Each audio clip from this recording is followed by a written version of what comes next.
नमस्कार, बिहार तक देख रहे हैं आप और आपके साथ मैं हूं आशीष रंजन। और आज हमारे स्टूडियो में खास मेहमान हैं पूर्व राज्यसभा सांसद और बीजेपी अल्पसंख्यक मोर्चा के राष्ट्रीय महामंत्री साबिर अली जी। साबिर अली जी, बहुत बहुत स्वागत है आपका बिहार तक पर।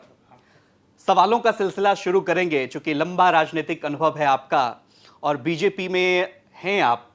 भारतीय जनता पार्टी के मुस्लिम चेहरा कहा जाता है कि दुलरुआ नेता हैं आप भारतीय जनता पार्टी के। बिहार की भाषा में बोलें, इन दिनों मुसलमानों के प्रति भारतीय जनता पार्टी का प्रेम बढ़ा है या प्रेम पहले से बढ़ा है? सवालों का सिलसिला यहीं से शुरू करते हैं। देखिए, ऐसा है, ये डिपेंड करता है हर शख्स को और हर आदमी का अपना एक देखने का नज़रिया है कि चीज़ों को कैसे लेता है। भारतीय जनता पार्टी को जो जैसा ही आज से 40 बरस पहले भारतीय जनता पार्टी बनी, तो कांग्रेस उस वक्त अपने उरूज पर था, पूरे उफान पर था। इंदिरा गांधी जिंदा थी। लोगों को ऐसा लगा कि चूंकि ऐसी पार्टी है कि आगे चल के ये देश हित में बड़ा व्यापक काम कर पाएगी, तो इसको पीछे रखने के लिए क्या षड्यंत्र रचा जा सकता है। और कांग्रेस ने उसी वक्त ये प्लेटफॉर्म तैयार किया कि इसका ऐसा चेहरा बनाया जाए कि कम से कम एक समाज तो इससे कट के रहे। मैं समझता हूँ उसी का परिणाम रहा कि भारतीय जनता पार्टी को कांग्रेस इस दिशा में इतनी आगे बढ़ के चली गई कि देश को बांटने की और खंडित करने की वो रणनीति में चली गई और भारतीय जनता पार्टी को मुसलमानों से दूर रखा।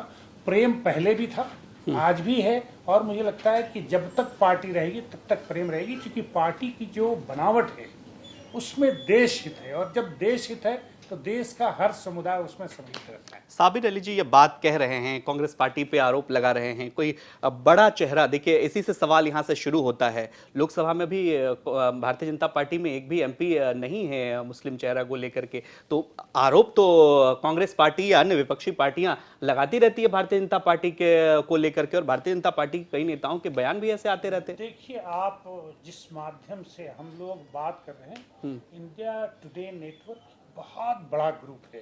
बिल्कुल, मैं चुनौती देता हूं आपको, और चूंकि मैं इस वक्त सदन में नहीं हूं, मैं चुनौती देता हूं इस देश की कोई पार्टी जो अपने आप को सेकुलर का अलमबरदार यानी अगुवा कहती है, उसका कोई लीडर सामने आके इस बात पर डिबेट कर ले, 1:1 कर ले, किसी मैदान में आ जाए। साबिर अली हाँ, कि भारतीय जनता पार्टी और कांग्रेस का जो सदन की बात करती है, टिकट की बात करती है, तो कांग्रेस का पूरा रिकॉर्ड निकाल लो, उन पार्टियों का रिकॉर्ड निकाल लो जिनको 100% मुस्लिम समाज अपना वोट देता है। क्योंकि सदन वोट पर निर्भर है, वो कार्यों पर नहीं, सरकारों का। तो दो पक्ष में इसको बांटना चाहिए, और देश के लोगों को और मुसलमानों को भी समझना चाहिए कि सरकार का काम एक है और वोट बैंक एक है। जब हमारी भागीदारी होगी, हिस्सेदारी होगी, तब हमारी भागीदारी मिलेगी। बिल्कुल। हमारे यहाँ प्रॉब्लम यह है कि चूंकि ये इतनी लंबी बीज बोई गई है, ये दरख्त इतना बड़ा हो गया है कि उसके साए में कांग्रेस और उसके बाद इस देश में उगते हुए, मैं समझता हूँ, चाहे वो साउथ हो, बिहार हो, यूपी हो, यादव समाज का मैं नाम लूंगा तो ठीक नहीं होगा, मुलायम सिंह यादव का हो, उनके बेटा का हो, नहीं, साबिर अली अपने बयान के लिए मशहूर हैं, खुल करके बोल सकते हैं। आप देख लीजिए कि 20 साल 30 साल 1990 के बाद पतन हुआ कांग्रेस का यूपी और बिहार में। यहाँ मुलायम सिंह यादव का जन्म होता है, वहां लालू यादव का जन्म होता है। दोनों ने ऐसी बीज बोई कि मुसलमानों के जहर में वो जो कांग्रेस ने बोया था, उस पर इतना खाद का पटवन किया, जो बिहार में कहते हैं, कि वो बड़ा हरा भरा हो गया। और मुसलमानों के जहन में ऐसा लग गया कि मुलायम सिंह और लालू के अलावा इस देश में मुसलमानों का कोई मसीहा ही नहीं है। लेकिन दो चीजें हैं, मुसलमानों में यहाँ चूंकि इल्म की कमी है, हमारे यहाँ एजुकेशन की कमी है। आएंगे, सच्चर कमेटी की रिपोर्ट पे भी आएंगे। हाँ, तो जब तक कि आप चीजों को बड़े पैमाने पर नहीं देखेंगे, जैसा हम इस रूम में है तो इस रूम की चीज को ही देख सकते हैं, जब छत पे जाएंगे तो अगल बगल की जितनी बिल्डिंग है सब दिखाई देंगी। तो मुसलमानों का जो देखने का नजरिया ऐसा बंद कर दिया गया कि उनको लालू और मुलायम के अलावा कोई दिखाई नहीं। पहले कांग्रेस दिखती थी, अब ये दिखती है। लेकिन जब भी भारतीय जनता पार्टी के इस देश के किसी भी प्रदेश में, और चाहे अटल बिहारी वाजपेयी का सरकार हो, नरेंद्र मोदी जी का ये दूसरा रिजीम चल रहा है, उनका सरकार हो, ऑलमोस्ट 16 साल हो गए हैं भारतीय जनता पार्टी का इस देश में सरकार, एक छत्र राज होने के बावजूद कोई आके कह दे कि सरकारी नियमों में, सरकारी कार्यों में, सरकारी सुविधाओं में कि मुसलमानों को बांटकर काम किया गया। ये क्या काम बात करते हैं, ये क्या बात करेंगे? नहीं, साबिर अली अपने बयान के लिए मशहूर हैं और ये बात जब कह रहे हैं एक बड़ा मैसेज जाएगा, चूंकि पूरा बिहार जब मैं आपको तो देखे। चुनौती देता हूं कि आ जाए कांग्रेस का कोई भी सामने, और उनके जब सरकार रही है तो कितने लोग रहे हैं मेंबर ऑफ पार्लियामेंट, जबकि 100% मुसलमान, 20%, 19%, 16% जितनी भी आबादी इस देश में है, वो तो एक तरफा दिया उनको 50 साल वोट। लालू यादव को दिया, मुलायम को दिया।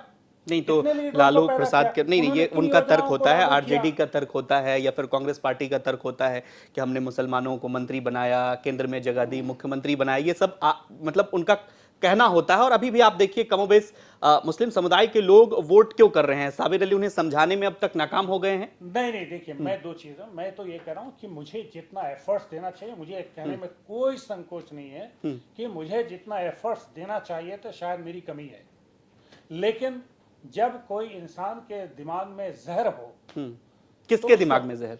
मुसलमानों के दिमाग में जहर डाला गया है भाई। मैं भी जब भारतीय जनता पार्टी में नहीं था तो मैंने न जाने क्या क्या मैं सोचता था। क्या सोचते थे आप? भारतीय जनता पार्टी में नहीं थे? ये सोचते थे कि ये मुस्लिम विरोधी है। मुझे आज 9 साल का जो अनुभव है, मैं चाहे छोटा लीडर हो, बड़ा लीडर हो, चाहे आरएसएस के लोग हैं, मैं आरएसएस के लोगों से जब बात करता हूं तो एक चीज तो मैं स्वयं सोचता हूं कि कम से कम इसका प्रचार तो होना ही चाहिए कि आपको अपने बड़ों के साथ, अपने समाज के साथ, अपने लोगों के साथ कैसे वातावरण हो और बात की चर्चा करने का लहजा क्या हो, ये तो आरएसएस को पूरे हिंदुस्तान। बहुत अच्छी बात आप कह रहे हैं, लेकिन सवाल यहां से ये पनपता है, किसी का नाम नहीं ले रहा हूं चूंकि आप भी अनकंफर्ट ना हो, लेकिन सवाल यह है कि भारतीय जनता पार्टी के कई नेताओं के बयान जब आते हैं, मुसलमान विरोधी बयान जब होते हैं, क्या उससे आप इत्तेफाक रखते हैं? देखिए, मैं चाहे वो मंत्री हो, सांसद हो, विधायक हो, इस तरह की बातें जब निकल करके सामने आती है, साबिर अली और से नेताओं को क्या कहेंगे? मेरा साफ मानना है, भारतीय जनता पार्टी के बहुत सारे ऐसे नेताओं के बयान से मैं इत्तेफाक नहीं रख सकता। बिल्कुल, हम बेसिक चीज पर जाते हैं। जब देश का मामला हो और देश की रणनीति जब तय हो तो उसमें इंडिविजुअल कहीं नहीं होता। देश की नीति जब तय होती है उसमें मुसलमान सम्मिलित है, मैं ये जानता हूं। और भारतीय जनता पार्टी की सरकार, नरेंद्र मोदी की अगुवाई की सरकार, जितनी भी नीतियां 10 साल में बनाई है, इससे पहले अटल बिहारी वाजपेयी की सरकार ने जितनी भी नीतियां बनाई है, उसमें कभी मुसलमानों को अलग नहीं रखा गया। मेरा सरोकार उससे है, एजुकेशन से है, उसके रखरखाव से है, उसके घर से है, उसके बिजली से है, उसके हेल्थ से है, उसकी मदद से है, उसके माँ बहनों से है। जब हमारा ये सम्मिलित है तो मेरा इंडिविजुअल अगर भला हो ना हो, ये हमारे लिए मायने नहीं रखता। ठीक है, सवालों के सिलसिले को थोड़ा सा आगे बढ़ाते हैं।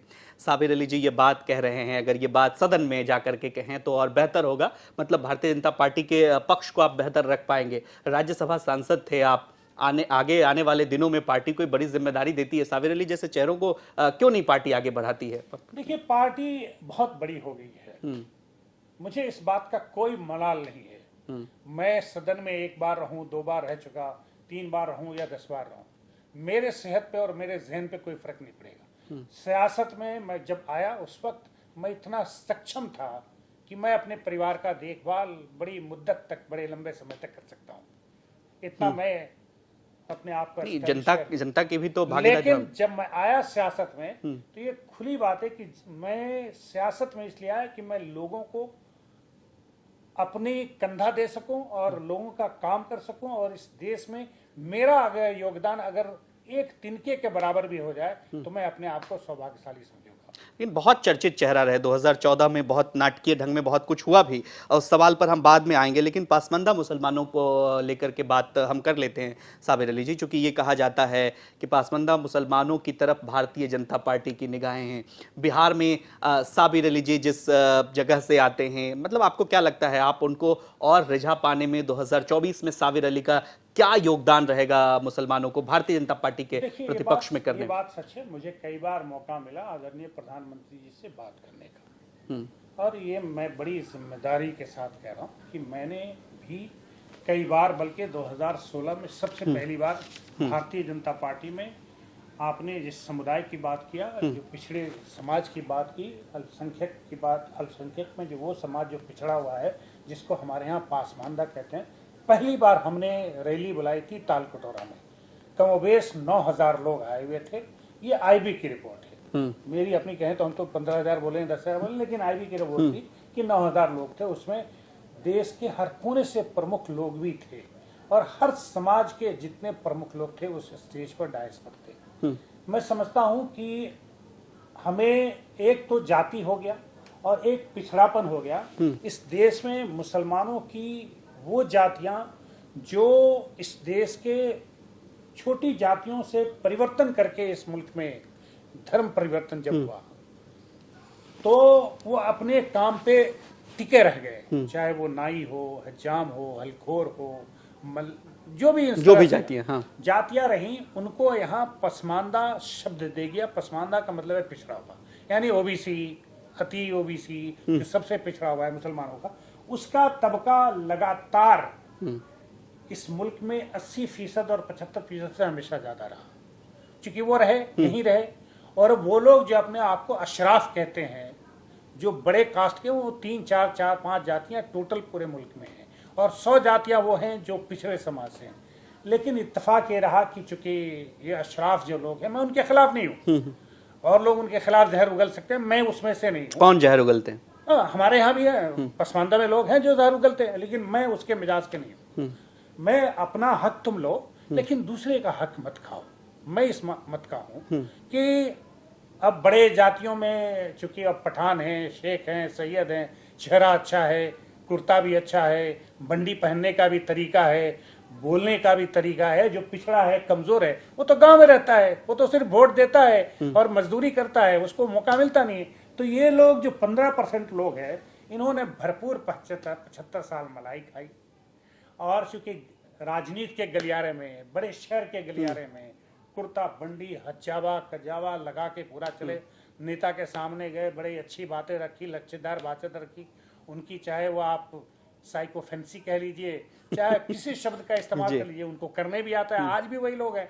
आज भी हमारे भारतीय जनता पार्टी के सत्ता में आने में भी आज भी वही लोग गलियारे में घूम रहे और उन्हीं को जगह भी मिली। हमने ये प्रधानमंत्री जी को कहा कि आप, कब हुई थी आपकी व्यक्तिगत मुलाकात प्रधानमंत्री? हमारी बहुत बार हुई, अनगिनत बार हुई, लेकिन अभी बहुत बिहार को लेकर के 2024, चलिए राजनीतिक सवाल पे आते हैं। हाँ। बिहार को लेकर के 2024 में बहुत कुछ आपको, चूंकि एकला चलो की नीति पर भारतीय जनता पार्टी चल चुकी है नीतीश कुमार से गठबंधन टूटने के बाद, साबिर अली जी से ये जानना चाहते हैं, चूंकि साबिर अली जी जैसे लोग या फिर कोई प्रतिनिधित्व करने वाला लोग अगर सदन में नहीं होगा तो उनकी आवाज को उन मुखरता के साथ कौन उठाएगा? आपके जैसे लोग अगर सदन में होंगे तो इस बात की, जो बात आप कह रहे थे पसमानदा को लेकर या मुसलमानों की स्थिति को लेकर के, वो सदन में भागीदारी तो होनी चाहिए। और ये भारतीय जनता पार्टी पर आरोप लगता है कि लोकसभा में भी नहीं है और राज्यसभा से भी अब धीरे धीरे खत्म।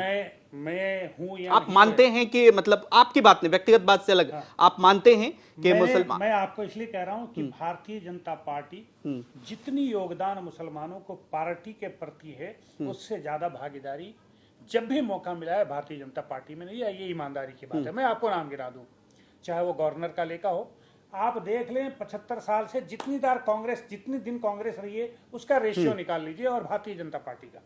एमजे अकबर रहे, जफरुल इस्लाम रहे, मुख्तार अब्बास नकवी रहे, नजमा हत्तुल्ला रही, ये भारतीय जनता पार्टी अपने ताकत पर ये सदन में ला सकती थी, लाई। वोट की राजनीति पर चूंकि मुसलमान कहां से जीत सकता है या नहीं सकता है, ये भारतीय जनता पार्टी नहीं तय कर सकती है। और भारतीय जनता पार्टी उसका रिपोर्ट लेती है कि हमें सदन में और हुकूमत बनाने के लिए हमें सीट चाहिए, तो भाई उसी को देगी ना जो जीत सकता है। लेकिन जहां तो मतलब ऐसा आपको क्या लगता है? देखिए, मुसलमानों का चेहरा, इतना बड़ा चेहरा बहुत सारे लोग नहीं हो सकते क्या जो लोकसभा में जीत कर चले जाएं? भारतीय जनता पार्टी क्या लगता है आपको रिस्क नहीं लेना चाहती इस चीज को लेकर? कोई भी पार्टी रिस्क नहीं लेना चाहती है जीतने की बात, लेकिन ये जहन की बात है कि पार्टी चाहती क्या है, वो कंक्लूजन पे तय होता है। ठीक है, कंक्लूजन ये है कि जब भी मौका मिला अगर चुनने का, तो भारतीय जनता पार्टी ने मुसलमानों को जरूर चुना। वोट कितना लड़ा, मुख्तार अब्बास नकवी भी लड़े हुए हैं लोकसभा, शहनवाज हुसैन भी लड़े हुए हैं, भागलपुर से लगातार उनको सीट दिया गया, उनको किशनगंज से लड़ाया गया, ऐसा नहीं कि नहीं लड़ा था। लेकिन भाई हम अगर सीट दे भी दें और जीत के नहीं आए तो हारने के लिए पार्टी तो नहीं, क्यों नहीं जीत के आए? अगर अच्छा काम कर रहे हैं, इसकी बहुत बड़ी बहुत बड़ी वजह है और बहुत गहरी वजह है। मैं उसको थोड़ा भी सा कहने से- बिहार तक के मैं दर्शक इसलिए को कह रहा बता हूं कि दीजिए। देखिए भाई, मुसलमान जब भारतीय जनता पार्टी सीट देता है तो मुसलमान के बीच उसकी अपनी पैठ रहती नहीं है। चाहे मैं ही कोई लीडर हूं, मुसलमानों के बीच भारतीय जनता मतलब पार्टी में- आपका ये मानना है साबिर अली जी, आप ये कह रहे हैं कि लोकसभा में अगर किसी को टिकट मिलता है तो वो अपनी पैठ उनकी मुसलमानों में नहीं होती अगर भारतीय जनता पार्टी ने उनको लोकसभा का मैं टिकट इससे सहमत हूँ, बिल्कुल। मैं कह रहा हूँ, डंके की चोट पे कह रहा हूँ, क्योंकि वो भारतीय जनता पार्टी में आने के बाद मुसलमानों के बीच जितना जाना चाहिए नहीं जाते हैं। चाहे कोई लीडर हो अभी तक जितना भी रहा हो भारतीय जनता पार्टी का मुस्लिम लीडर, कौन गया मुसलमानों के बीच? मैं फिर कहता हूं और मैं इस पे स्टैंड करूंगा कि मुझे पार्टी इसलिए लाती है कि मुझे मुसलमानों के बीच आना चाहिए। ये काम में हमारी भी कमजोरी रही है। नहीं तो मैं भी आप 9 ये साल से फिर जितना दोबारा जाना से इसी चाहिए सवाल पे आता हूं। मतलब आप ये कह रहे हैं कि जो भारतीय जनता पार्टी में मुसलमान चेहरा हैं अभी वर्तमान में, जिनके आपने नाम भी गिनाए और भी पर्दे के पीछे भी कई नाम हो सकते हैं, वो जनता के बीच नहीं जाते हैं, इसलिए लोकसभा में चुन के नहीं। मैं मुसलमानों के बीच उनको जाना चाहिए और अपनी क्रेडिबिलिटी बनाना चाहिए, उसमें कमी रही है। मैं ये कह रहा हूं जिम्मेदारी के साथ। सरकार की क्रेडिबिलिटी, आप भी शामिल हैं, सरकार की क्रेडिबिलिटी पर ये हमेशा प्रश्न चिन्ह लगता है। आपसे सच्चर कमेटी की रिपोर्ट पे आपने शुरुआत में भी जिक्र किया इसका, इस सरकार ने क्या किया मुसलमानों के हित के लिए, इसको जरा आप विस्तार से बताइए। मैं आपको देखिए, मुसलमानों के लिए पहले तो एक हुकूमत में एक पूरा एक महकमा बनाया था, पहले से कांग्रेस ने बनाई थी, उसको कंटिन्यू करके मजबूत किया। अल्पसंख्यक का मंत्रालय को मजबूत किया। उसमें सरकार ने बड़ी ईमानदारी और ध्यानदारी से जितना पैसा उसको जरूरत थी उसके लिए, वहाँ जो मुस्लिम लड़कियों हैं उनको आपको स्टाइफन मिला, उनको एग्जाम के लिए, उनके एग्जाम में उत्तीर्ण होने के बाद उनके शादी के लिए, उनके हुनर के लिए जो व्यवस्थाएं होनी चाहिए सबकी, प्लस जो जितना छोटा कारोबार के लिए इस मुल्क में बनी कि भाई छोटे कारोबारी के लिए, रेवड़ी के लिए, पटरी के लिए, जो छोटे छोटे काम करते हैं उनके लिए जितनी जो सहूलतें दी जा सकती है, लोन दिया जाता है, उसमें सबसे ज्यादा मुसलमानों को मिला। आप यूपी में तकरीबन सिर्फ यूपी में इससे फायदा 1 करोड़ मुसलमानों को फायदा हुआ है गए 7 सालों में। मतलब आप ये कह रहे हैं कि अब धीरे धीरे मुसलमानों का झुकाव जो है वो भारतीय जनता पार्टी की तरफ हो रहा है, वोट परसेंटेज बढ़ रहा है, उन्हें फायदा हो रहा है, वो देख रहे हैं। 15 साल में तकरीबन 1.5 नस्लें बदल जाती है। 10 साल में मैं एक नस्ल बदलने का, 11-12 साल के बाद आदमी होश में आ जाता है, मैं इसको बदलने का मेरा अपना ये है मापदंड। तो 15 साल इस पूरे मुल्क के मुसलमानों ने देखा।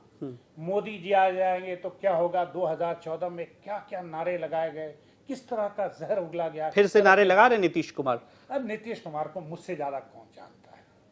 अच्छा, मुझसे ज्यादा कौन आपको उन्होंने ही भेजा था? मुझे कभी उन्होंने भेजा ही नहीं आपको। फिर ये मैं अपने सीट पर स्वयं आया था। नीतीश कुमार ने आज तक 1 घंटे के लिए भी नहीं भेजा। ये आपको सुनकर ताज्जुब होगा। नीतीश कुमार को दिल्ली में 5 लाख लोगों का रैली मैं अपने बलबूते पर करा के दिया। नीतीश कुमार मतलब नीतीश कुमार ने आपको राज्यसभा मैं नहीं? आपके माध्यम से नीतीश कुमार जी को चुनौती देता हूं, दिल्ली में एक रैली करके, अगर उतनी बड़ी नहीं उससे आधी बड़ी रैली अगर कर लोगे बिहारियों की, तो मैं पूरे जिंदगी में, मैं तो सियासत से संन्यास ले ही लूंगा। मैं अपने नस्लों को भी कह दूंगा सियासत में कदम नहीं रखना। बड़ी बात कह रहे हैं आप। मैं कह रहा हूं नीतीश कुमार जी को चुनौती दे रहा तो हूं। मतलब आपने उस रैली में पूरे कैबिनेट को दिल्ली में उतार कर, वो अगर इतना उससे आधी रैली कर ले, मैं राजनीति से संन्यास ले लूंगा। आजकल प्रधानमंत्री पद के दावेदार के रूप में गिने जाते हैं। आज से नहीं है, 2013 से हैं। क्योंकि आप नब्ज को बहुत अच्छे से टटोलते हैं, उनकी पार्टी में भी रहे। देखिए, आदमी की ख्वाहिश होनी बुरी चीज नहीं है, ख्वाहिश रखनी चाहिए, लेकिन ख्वाहिश रहने में आदमी उतना अंधा नहीं हो जाए कि उस रास्ते में किसी का भी कत्ल हो जाए तो चलेगा नहीं। मुख्यमंत्री का बयान इधर भी आया कि जो भारतीय जनता पार्टी को वोट देगा अपना वोट बर्बाद कर लेगा। और पूर्णिया की रैली को देख लीजिए, वो कह रहे हैं कि कुछ ए टीम कुछ बी टीम के लोग यहाँ पे सक्रिय हैं, ओवैसी पर भी निशाना साध रहे हैं। और लगातार मुस्लिम के टॉप स्कॉलर से उनकी मुलाकात भी हो रही है। पैठ तो वो बना रहे हैं मुसलमानों के बीच में जाकर। नीतीश कुमार जी पैठ 2004 से बना रहे हैं और मैं समझता हूँ 1992 17 साल से सत्ता में है। मैं यही देखिए, एक होती है मुकद्दर, एक होता है मतलब मुकद्दर के बदौलत नीतीश कुमार से एक होता है। मैं सुन लीजिए, मैं इस बात का फॉर बिलीवर हूं और पूरी दुनिया माने नहीं माने सत्य यही है। एक होता है कार्य, एक होता है मुकद्दर। कार्य थोड़ा कमजोर भी हो, बहुत कमजोर भी हो, और मुकद्दर मजबूत हो, तो फिर सत्ता की चाबी हाथ में आ जाती है। कार्य बहुत मजबूत हो और मुकद्दर कमजोर हो तो सत्ता की चाबी आप गलियारे में जरूर रहेंगे, चाबी नहीं हाथ में आएगी। तो वही हो रहा है नीतीश आप कुमार की। दुनिया, सीधी बात है, नीतीश कुमार जी का अपना वोट बैंक कितना है बताइए ना। नहीं, घट के तो आ गए, अभी तो 45 सीट पहले पे। भी कितनी थी नहीं, 100 सीटों के करीब जेडीयू पहुंची। सीट, आप 125 भी लेके आए, 345 जीत लें, नीतीश कुमार जी अच्छे एडमिनिस्ट्रेशन हो सकते हैं, एडमिनिस्ट्रेटर हो सकते हैं। मैं पहले भी कहा, आज भी कहूंगा, उनके सामने कहूंगा, कभी मास लीडर नीतीश कुमार न थे और न हो सकते। चलिए ठीक है, लेकिन लगातार इस बात की चर्चा जोरों पर है। एक बिहारी के तौर पर आप देखते हैं कि कोई बिहार से एक प्रधानमंत्री पद का अगर हो जाए तो क्या दिक्कत है? कई सारे लोग कहते हैं इस चीज को। बिहारी प्रधानमंत्री की, जब प्रधानमंत्री है तो देश का होता है, देश के किसी भी खित्ते से हो सकता है।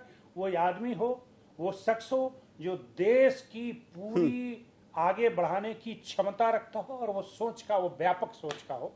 नरेंद्र मोदी और आगे भी रहेंगे। ठीक है, 2024 में आपको लगता है कि बिहार में, चूंकि लोकसभा चुनाव के बाद ठीक बाद विधानसभा का चुनाव भी होना है, ऐसे में आपकी जिम्मेदारी भी बढ़ जाती है। शुरुआत में मैंने कहा कि दुलरवा नेता में आप हैं, शहनवाज हुसैन हैं, बहुत सारे लोग हैं। क्या करने वाले हैं? एकला चलो की नीति पर है आपकी पार्टी, कोई बड़ी जिम्मेदारी मिलती है तो उसको किस तरह से निर्वहन करेंगे? पार्टी तो मैं वर्कर हूँ, जिम्मेदारी भी मिलेगी तो भी वर्कर रहूंगा और मैं काम करने में बिलीव करता हूँ। लेकिन मुझे लगता है कि अब वक्त आ गया कि काम में और तेजी लाया जाए और बिहार में उतरेंगे, जिलाओं का भ्रमण करेंगे, ये मैंने तय कर लिया है। तकरीबन कब से जा रहे हैं बिहार के जिलों पे? अभी रमजान मेरा खत्म हो जाएगा, 25 तारीख के बाद मुसलमानों के लिए कोई स्पेशल कैंपेन चलाएंगे? क्योंकि शुरुआत में भी आपने कहा कि जहर घोला गया, बोया गया। मैं कैंपेन चलाऊंगा, कमजोर मुसलमानों के बीच में जाऊंगा और सत्य बात को रखूंगा। सच्चाई इतनी है कि रखी जाए और 1 से 2 बार 3 बार अगर रखी जाए तो फिर समझ में आएगी। और मुझे उम्मीद है कि इस बार बिहार में आपको वो दिखेगा, वो बुत दिखेंगे जो कभी भारतीय जनता पार्टी का झंडा भी नहीं दिखाई दे रहा, वहां बक्सा दिखाई दे। मतलब साबिर अली बिहार तक पर ये कह रहे हैं कि मुसलमानों के बीच ले जाएंगे और पीछे प्रधानमंत्री मोदी की फोटो भी होगी, साबिर अली भी होंगे उसमें। वोट पर बटन दबेंगे बॉस, जिम्मेदारी के साथ बोल रहा हूं मैं, हवा में कभी बात नहीं करता। और जब मैं करूंगा उस बूथ पर दिखाई देगा जहां नीतीश कुमार के घर हैं, जहां अगर 5 मुसलमान हैं तो 3 भारतीय जनता पार्टी का बटन दबा। नालंदा से शुरुआत करेंगे? बिल्कुल करने वाला। बड़ी बात कह रहे हैं। हमारे चंपारण से करते हैं, मैं नालंदा से शुरू करने वाला। ये एक्सक्लूसिव बातचीत में ये साबिर अली जी कह रहे हैं कि जो शुरुआत करेंगे मुसलमानों को रिझाने का, भारतीय जनता पार्टी के बीच उनको लाने का, ये वो नीतीश कुमार के गृह जिला नालंदा से करने वाले। ठीक है, ये तय कर लिया और पहली बार ये बिहार तक पर आप कह भी रहे हैं। एक सवाल और उठ रहा है, चूंकि मुसलमानों के रहनुमा के रूप में लोग अभी फिलहाल जो सीमांचल की स्थिति देखी आपने, असदुद्दीन ओवैसी की पार्टी की बात कर लेते हैं। अक्सर ये कहा जाता है और मुस्लिम युवाओं में खास करके उनकी फैन फॉलोइंग अच्छी है, सीमांचल में उनकी पकड़ अच्छी हो रही है, उनको लेकर के क्या सोच रहे हैं? देखिए, मैं इस बात से इनकार नहीं करता कि मुसलमानों के युवाओं में फैन फॉलोइंग असदुद्दीन ओवैसी की है, लेकिन मैं ओवैसी को कभी लीडर मानता नहीं हूं। और वो शख्स लीडर दुनिया में, किसी भी दुनिया में किसी भी धर्म का हो, वो लीडर नहीं हो सकता है जो सिर्फ एक समाज को भड़काने का, वर्गलाने का काम करे। जो भी, लेकिन सदन में जब वो बात बोलते हैं, कोई बात कहते हैं, तो पुख्तगी के साथ, जिम्मेदारी के साथ वो बात बोलते हैं और सरकार पर सवाल उठाते हैं असदुद्दीन ओवैसी। मतलब मुसलमानों के साथ कहीं कुछ गलत होता है तो वो बात अगर सदन में उठाते हैं तो ये तो अच्छी बात है। मैं इससे कहाँ कहा, मैं तो ये कह रहा हूँ कि भाई उनकी फैन फॉलोइंग ही बात अच्छी भी करते होंगे। 2 चीजें होती है, एक ओरिएटर होता है और एक लीडर होता है। लीडर का सोच व्यापक होना चाहिए। लेकिन 5 सीट सीमांचल में लेके चले आए। हैदराबाद का एक सांसद सीमांचल में उतरता है, 5 सीट भले उसकी उनकी पार्टी में तोड़ दिए। मैं ओवैसी की खूबियों की या खामियों की बयान नहीं कर सकता। वहां आने की वजह थी, वजह ये थी कि मुसलमानों में ये साबित करता है कि मुसलमानों में नाराजगी है लालू के प्रति, उनके परिवार के प्रति, नीतीश कुमार के प्रति। जहां मुसलमानों को लगता है कि मैं अपने बलबूते पर सीट जीत सकता हूं, वो लालू के खिलाफ चला गया। ये साबित करता है, ये वैसी की जीत नहीं है। मुसलमान इतने वहां बदजन हैं, यानी इतने खिलाफ हैं पूरे बिहार के, लेकिन उनको लगता है कि मैं भाजपा को छोड़कर किसी और को जिता सकता हूं तो उसको जिता के दिखाए। आपको बताएं कि 39 सीट में एक ही सीट लोकसभा का कांग्रेस का जीता, वो किशनगंज, क्योंकि वहां 74% वोट है। कांग्रेस को जीता है ना, वैसे क्यों नहीं जीत गया? ओवैसी के लोगों को ऐसा पॉकेट मिल गया उस वक्त कि यहाँ मुसलमानों को लगा कि इसको हम जिता सकते हैं। उसके भाषण में वो लचक थी, मुसलमानों को बेवकूफ बनाने का। वो कांग्रेस का, आपके ओवैसी का बाप, उसका भाई नीतीश कुमार और तेजस्वी यादव आरोप लगाते हैं बी टीम का, इस पर भी जवाब लेंगे आपसे। मैं आपसे ओवैसी का देखिए, ओवैसी का फादर कांग्रेस के साथ रहा ना पूरी जिंदगी। जब तक ओवैसी के फादर जिंदा रहे, पूरी जिंदगी कांग्रेस के पीछे रहे। ये भी 2014 से पहले किसके साथ रहे? कांग्रेस के साथ रहे। इन्होंने कांग्रेस से कुछ अदाएं सीख ली है। अदाएं सीख ली हैं जी। वो जुबान कैसे इस्तेमाल करना है। उनके भाई का स्पीच आप देखो, अकबरुद्दीन ओवैसी। आप सिर्फ दूसरे किसी को कहोगे और अपने भाई को छुट्टा साड़ के तरह चलोगे, जाओ खेत को रौंदते हुए चले जाओ। आप किसी समाज को कुछ भी बोलोगे, ये कौन इजाजत दे दिया आपको? ओवैसी को मुंह में जो आएगा वो बोल लेगा तुम कौन है भाई। लेकिन इस मुल्क की बनावट ऐसी है कि थोड़े देर के लिए अपनी चाकू तेज कर लो। ठीक है, चलिए सवाल के आखिरी दौर में चलते हैं। आपने ओवैसी पर इतनी बात कह दी है। भारतीय जनता पार्टी 2024 के चुनाव में, चूंकि आप भी मुस्लिम चेहरा हैं, भारतीय जनता पार्टी की तरफ से कोई 2024 में दिख सकता है क्या बिहार से मुस्लिम चेहरा जो लोकसभा में पहुंचे जाए? भारतीय आपकी बात होगी क्या केंद्रीय नेतृत्व से, शीर्ष नेतृत्व से कि नहीं कोई एक चेहरा दीजिए? कम से कम एक टॉप लीडरशिप की भारतीय जनता पार्टी में भी ये अक्सर सवाल उठता है। चूंकि आप नेता हैं इसलिए ये सवाल आपसे जरूर हम पूछेंगे जाते जाते। अक्सर पॉलिटिकल पंडित ये मानते हैं कि कोई top leadership Bharatiya Janata party खड़ी नहीं कर पाई बिहार में, जिस वजह से आप 17 साल नीतीश कुमार के साथ रहे भी, तब भी सत्ता से बाहर है। मैं देखिए दो सवाल हैं इसमें, मतलब 24 वाला सवाल। हाँ, मैं आपकी बात समझ गया। मैं आपकी बात से पार्शियली सहमत हूँ कि राजनीति में कभी कभी अगर हकीकत भी सामने हो तो फिर एक चेहरा ऐसा भी रखी जाती है और ऐसे भी माहौल पैदा होते हैं कि दिखने में हकीकत दिखे या न दिखे, लेकिन चेहरा दिखना चाहिए। मैं इससे इत्तेफाक रखता हूँ। ये तय भारतीय जनता पार्टी के शीर्ष नेतृत्व को करना है, लेकिन वो भारतीय जनता पार्टी के शीर्ष नेतृत्व को तय करना है। साबिर अली जी भारतीय जनता पार्टी के शीर्ष नेतृत्व से बात करेंगे, ये बड़ी जानकारी हो जाती है क्योंकि आप हाँ। हमारा अपना जो फीडबैक होगा, हमने अभी उस क्रम में बहुत काम किया नहीं है। जो फीडबैक होगा वो शीर्ष नेतृत्व को जरूर मैं दूंगा। तय उनको करना है, क्योंकि उनको व्यापक रूप से चीजों को देखना है। व्यक्तिगत रूप से मानते हैं आपकी जाना चाहिए? देखिए, मैं समझता हूं कि सियासत में इस मुल्क में जो यहाँ इस मुल्क का कल्चर है, जो बनावट है, चेहरा तो सबका दिखना चाहिए। बिल्कुल, क्यों नहीं? तो साबिर अली जी चेहरा हो सकते हैं? नहीं, साबिर अली ने कोई जो काम करेगा, एक छोटा वर्कर भी, मेरा ही कोई जरूरी थोड़ी है, जो काम करेगा। नहीं, बड़े चेहरे हैं आप, राज्यसभा में इतने दिनों का आपका कार्यकाल था। ठीक है, चेहरा देखिए, वक्त बहुत जल्दी चीजों को मिटा भी देती है और उगा भी देती है। हवाएं जब तेज चलती है तो बड़े बड़े दरख्त उड़ जाते हैं, और कभी कभी छोटा फल भी बहुत अच्छा फल दे देता है। छोटा दरख्त हो आम का, आजकल ऐसे ऐसे निकले जो बड़ा फल दे देता है। तो देखना है, नजरिया है अपना। मेरा काम है कि मैं एज ए पार्टी का वर्कर हूं तो मुझे काम करना चाहिए, मुझे अपनी ईमानदारी दिखानी चाहिए। मेरा सिर्फ इतना ही सरोकार